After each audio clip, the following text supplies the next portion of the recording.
Grays Harbor, southwest.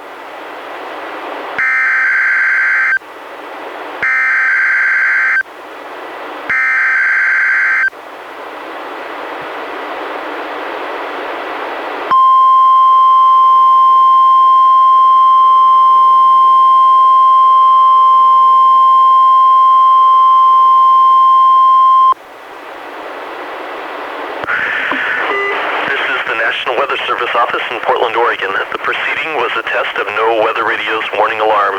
Tests of the receivers are normally conducted every Wednesday between 11 a.m. and noon. If there is a threat of severe weather on the day of the test, it will be postponed until the following week. This concludes this test. We now return to our regular programming.